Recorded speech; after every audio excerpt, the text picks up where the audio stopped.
अस्सलाम वालेकुम Weaver, welcome my channel में किचन फूड। तो कैसे हैं आप लोग। आज बहुत ही इजी क्विक जो पूड़ी के साथ खाने वाला हलवा वो लाए हैं आप लोगों के लिए।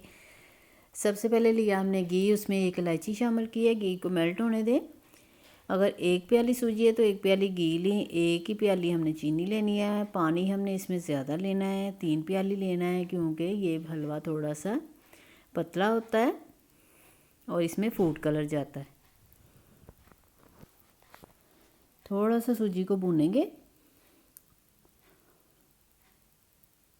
इसकी स्मेल आना शुरू हो जाए तो फिर इसमें हम पानी शामिल करेंगे। इसे जलाना नहीं है, आपने मुसलसल चमचा चलाते जाना है। कुछ चीज़ें ऐसी होती हैं जिनके पास बैठना पड़ता है और कुछ चमचा चलाना पड़ता है, फिर ज़्यादा अच्छी चीज़ बनती है। अगर आप चूल्हे के पास से हट जाएं तो चीज़ जल जाती है। इसे मिक्स करते जाएंगे। देखिए सूजी की खुशबू आना शुरू हो गई है।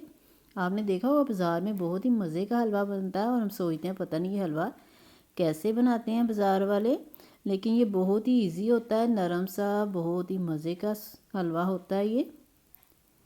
चलिए इसे मिक्स करेंगे। अब इसमें फूड कलर शामिल करेंगे।